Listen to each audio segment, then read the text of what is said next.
Welcome to today's session. Today is a quick Q&A, a rather impromptu session. And if this is the first time we're meeting and we've not met before, my name is Wenlin. I'm a yoga instructor and yoga teacher trainer based in Turin, Italy. As part of today's discussion, I wanted to have a very candid discussion around some of the areas that you might be encountering certain difficulties with. Right, so I had this very candid conversation with my husband just now, and also an incident just occurred just now that prompted me to create this live Q&A, and I wanted to share some of my own thoughts and feelings with you as a yoga teacher who has come from previously a different profession. For many years, I was working as a full-time market researcher and a research manager as well, and fairly successful and very well respected, very well loved by my clients, by my boss as well. So I made the transition myself, and now I'm teaching yoga full-time. So let's go back to today's conversation. So today's conversation is the big question: is teaching yoga at odds with running a business? So some of you, if you're tuning in live, or maybe you're watching this on replay, if you're tuning in live, please, you can drop a comment in the comment box. Let me know if you're tuning in. This is really more of a conversation, if any of you managed to tune in at this time. And I would love to hear some of the issues, some of the internal mental blocks, or certain perspectives, or certain beliefs that you have with respect to yoga.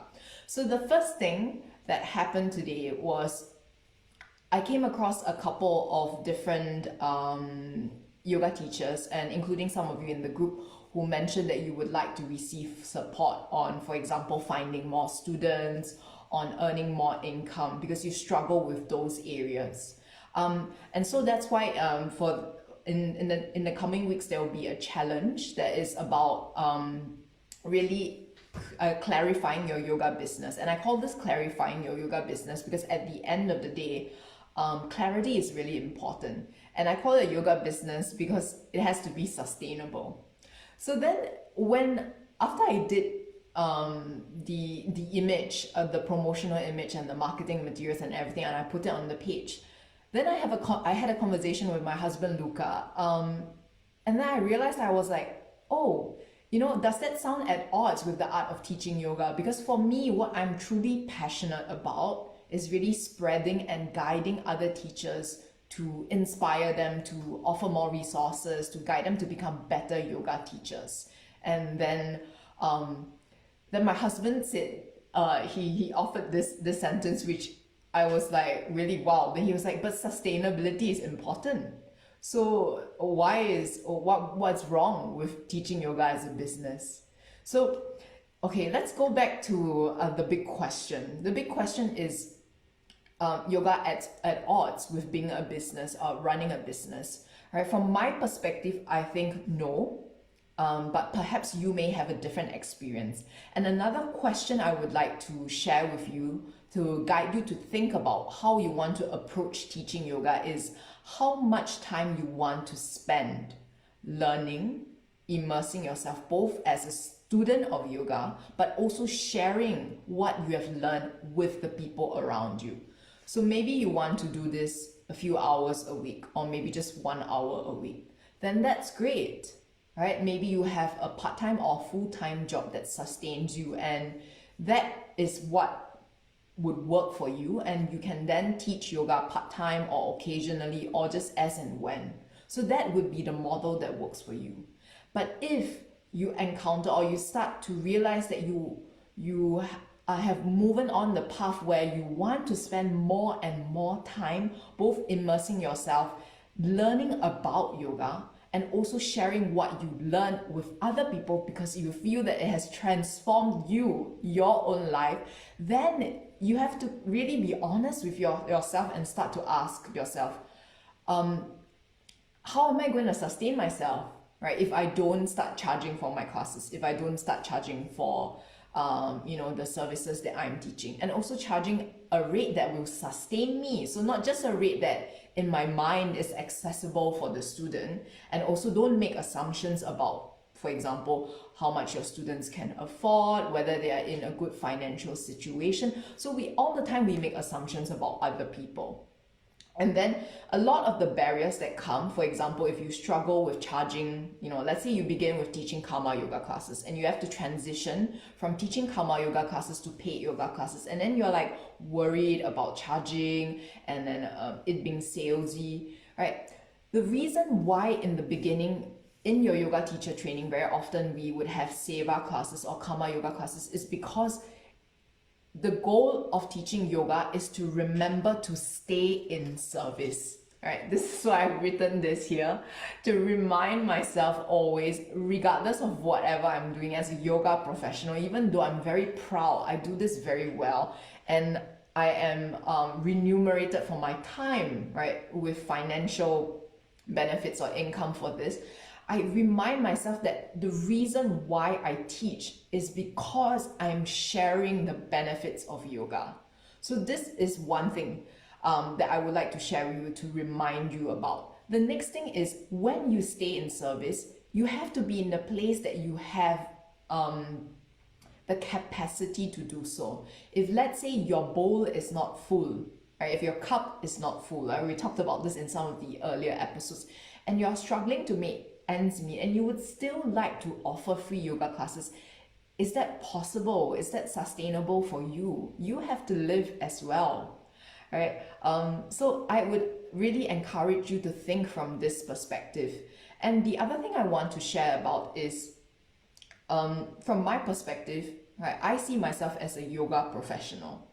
What this means is I honor and respect the skill, the amount of time, commitment, effort that I have put into not just my training, but also the number of hours I've spent teaching my students, guiding my students, and the feedback I've received from them. So all of this makes me feel that I am a professional. So I'm not an amateur. I'm not, a part-timer. I'm serious about teaching yoga as a profession. So this is, if you are thinking about transitioning to teaching yoga even part-time or even full-time, I would encourage you to start thinking about teaching yoga as a profession, because when you do so, it drastically changes the nature of how you teach. You teach with so much more love, not just for your student, but also for yourself. And if we go back to this group is called The Art of Teaching Yoga. And in the earlier webinar, which I shared with many of you, some of you joined this group a little bit later, so you might have missed the webinar. No worries, there will be a rerun of that later on in later part of this year or early next year. I shared that we are guides. So we are not teachers because we are not dictators telling people what to do with their bodies, with their breath. We guide them through to connect their bodies and minds. So this is a valuable service, but at the same time, it is an art, right? It is a profession. It has a right to it because you have your unique strengths and skills, and you should be proud as a yoga teacher, just as any other profession, for example, a doctor, a lawyer, a dentist, so on and so forth. And some people may not think so, and maybe in the beginning starting as a new yoga teacher, you might not also think so, or even as a yoga teacher trainee, you might be feeling a little bit apprehensive about this. So I would encourage you to start to think, right, how much time do I want to spend teaching yoga? Is this something I really want to begin to pursue professionally, or maybe I am still not quite sure and I'm still, considering my options? Right? It is definitely always possible to continue to teach or share yoga out of love, just out of pure love for this. So I wanted to share with you an encounter I had with another person on one of the forums. So I was posting about the upcoming 5-day challenge, and this person replied to me saying this, right? So he said, true yoga is not a business. And then he also said, the sad thing is, as I firmly believe that true yoga is something not to be profited from, right? I teach yoga not as a business, but solely as a testament to yoga, how it has helped me in my life, in hopes that others will reap the same benefits. I never charge for sessions. It is what I'm called to do. This is how I serve. I will stress that I'm not against people getting paid for teaching. It's just the commercialization and the competition that really ought not to be, that is unsettling. Okay, so there's so much to unpack there. And maybe, for example, what this person is saying could be what you're feeling as well, or what some of your students are saying, that, you know, why should I have to pay for your classes, or why did you increase your rates, or, you know, all these objections. I would really encourage you to think about, if you want to start offering yoga and to really reach more people, right? For many of you, when you talk about your 200-hour yoga teacher training, right, in the initial survey, or for example, through the comments when I'm reading whatever you've said, there is so much passion. And a lot of you have said that for your 200-hour yoga teacher training, you felt that there was transformation. Yoga transformed you. It changed your life. Would you like to share that same amount of transformation with other people? If the answer is yes, then how much time do you want to share that transformation? If you're not teaching yoga as a profession, if you're doing this, like in this case, as this person that I mentioned, if you're doing it purely out of the joy and you have another full-time profession, which is great, which is awesome, then you can teach from time to time, but you won't be able to reach as many people. The next thing is, if you don't charge, right, you need to have something that sustains you, because all of us need to sustain ourselves. So don't keep an open mind, I would say, both for yourself and also other yoga teachers.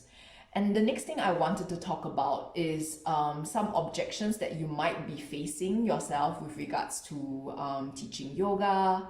There are a few points in this episode. Yeah, so you might struggle with, for example, approaching students to tell them about your classes, because it might seem salesy, or maybe you feel that, is that ethical to be like reaching out to people and asking them if they're interested in something? Of course, there are many different models with regards to teaching yoga. So if you are not if you would prefer not to do things like those, the possible way to go around it would be to teach for a studio, right? And then the studio does the marketing and they handle the promotion, they approach the students, and you just need to teach the yoga.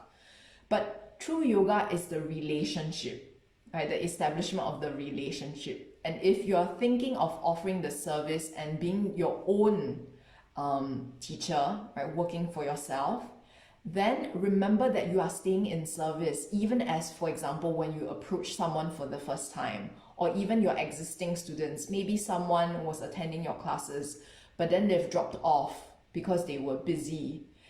And you might think, it's so annoying, why do I have to like write them again? Or, you know, maybe they're really not interested. Remember this, stay in service. I always tell myself to do this, stay in service. Right, for people who are busy, right, maybe they are my existing clients, now this period they are not free anymore, but they want to stay in contact. Because your service is a valid service. The reason why you and I, whoever, might experience objections with regards to telling others about what we offer, or you offer, I offer, is because we lack confidence in what we're offering. It's because we're not sure if what we're teaching is what people truly need. And I encountered the same kind of mental objections initially in my last line of profession, when I transitioned towards a more senior position and I had to do a little bit more of the selling. So I want to share with you a perspective that hones back to the message of yoga. So if you felt that during your 200-hour yoga teacher training, or whatever encounter you had with yoga, that you were moved by yoga, you were truly moved, transformed, you experienced some kind of change in yoga, then this is your initial point. This is your point, your place of service, where you teach from. And remember, whatever path, maybe in 10 years you become a successful teacher, or maybe 10 years down the road you are teaching still, for example, occasionally seva classes, and you have another full-time job which works great for you and you love and enjoy that job, then that is great. But always remember to teach from a place of service, and remember that if you ever begin to be reluctant, right, and not sure whether or not you should approach someone to tell them about your classes, always do it. And remember to do it from a place of love. To do it because you are genuinely interested to share the benefits of yoga. Not because you're selling your classes. This is different. Right? It's because you truly believe in the benefit of yoga. And in whatever process, whatever journey you are guiding, whoever it is you are facing them through. Right? So it is a service, it is indeed a profession, but it goes back to heart. It goes back to that place of, what can I do for you? How can I help you? How can I make your life better, easier? Right? If anything, at this time and age, I think with the pandemic, and many of you may have experienced this yourself, even personally as yoga instructors, many of us also feel stressed out by the situation that's unfolding with all this uncertainty. And yoga has been a bedrock, meditation, yoga, asana, all this has been a bedrock and my steady, really the thing that has kept me going. And I'm so happy and so glad and full of gratitude that I have this.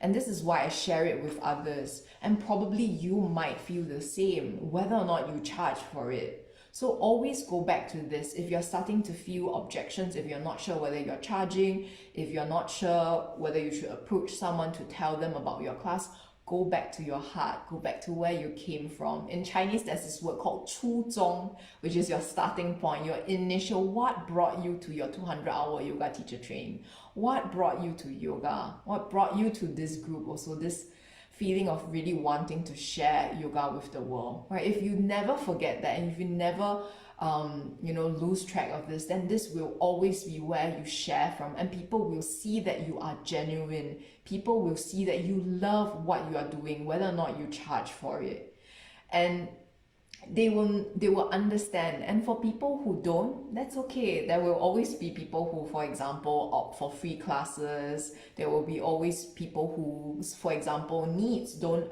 meet whatever you are offering. So I've come to the end of this short discourse. If any of you have any further questions, thoughts, your own experiences that you want to share with regards to these struggles that you might or might not be facing with regards to yoga as a profession and also running yoga as a business, please leave the comments in the comment box. You can drop me a private message. Right. I would like to end off just updating you that next week there will be the yoga expert interview with my teacher and also a very esteemed yoga professional, yoga educator, psychologist, Eleanor Criswell. And then the week after, we will have the 5-day yoga business challenge.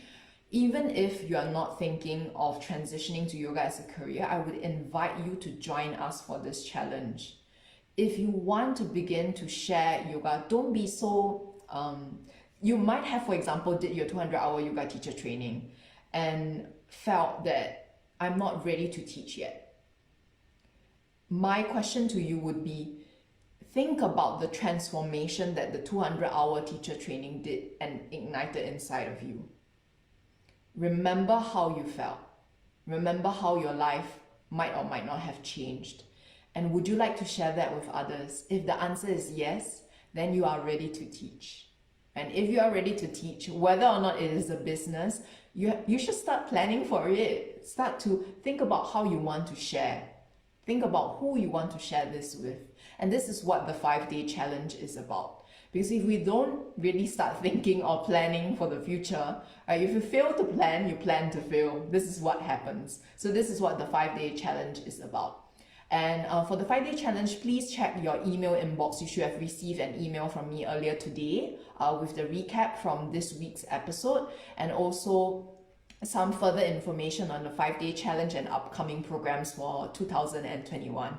So thank you so much for tuning in, for watching, for listening in. I hope this episode has helped you in some way, or maybe, for example, brought you some thoughts, maybe that has led to something else in your mind, in your heart, whatever it is. Happy Thanksgiving to all of you in the US, in the Northern Hemisphere who celebrate Thanksgiving, and to everyone else, please have a great weekend ahead. Stay safe and be well. See you soon.